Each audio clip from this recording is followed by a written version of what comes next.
I ended up pulling a gun on my mom, my dad, my little brother. I ended up stealing money. I ended up being the piece of shit that I always swore up and down I'd never be.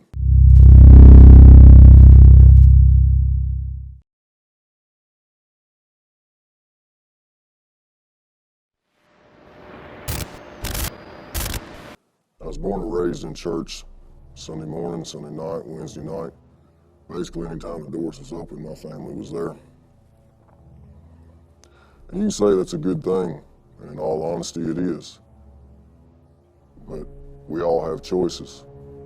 I'd smoked a little pot here or there. I drank a few beers.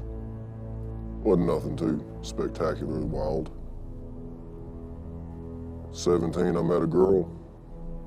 She was the light of my world. Family had a falling out, church had a falling out. The day I turned 18, I moved in with her. Everything was going great.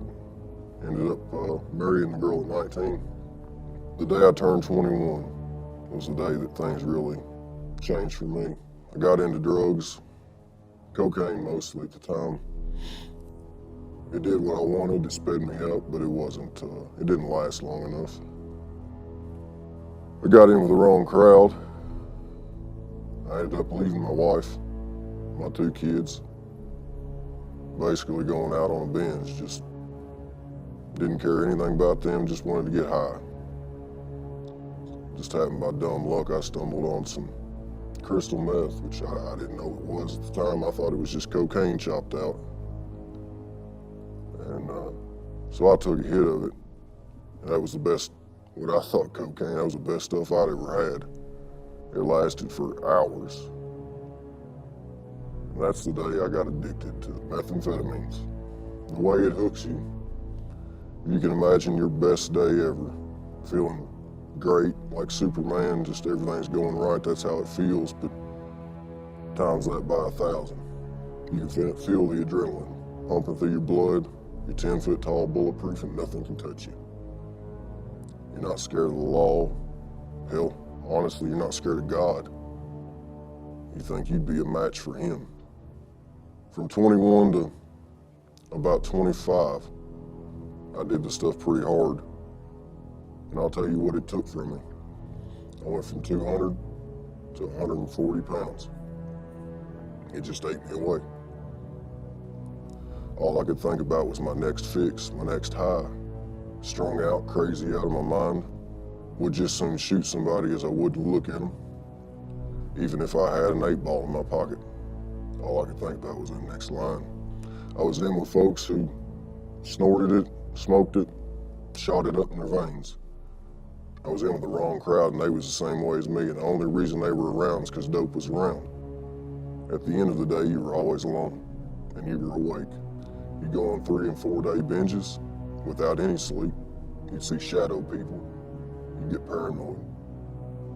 Swear up and down even your closest relative was out to get you. It was terrifying. The way that your mind will play tricks on you. The way that the drug plays tricks on you.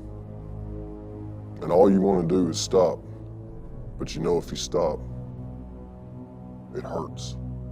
There's no pain like it. Every joint in your body hurts. In a way, it starts to depend on the drug to move. But throughout the whole ordeal, that wife and kids that I left, they were what pulled me out of it. Because God knows I wasn't going to be able to pull out of it myself. I come crawling back to my mom and dad. I've come crawling back to my wife, just to up and leave again. You're not dependable. That's the type of person that the crystal meth will turn you into. I ended up pulling a gun on my mom, my dad, my little brother. I ended up stealing money. I ended up being the piece of shit that I always swore up and down I'd never be. And it takes a long time to crawl out of that hole. I know there's others out there like me.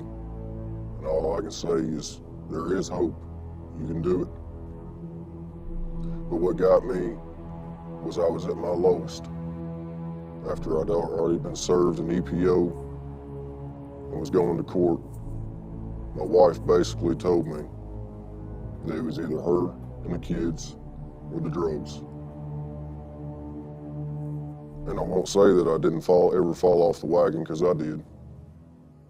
But you had to make a choice, and I made mine. I've got my family back.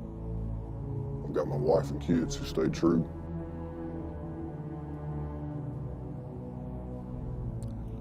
I've got everything back, except for the bridges I burned. And I may never get those back. But I'm alive, and I've been clean for 5 years now.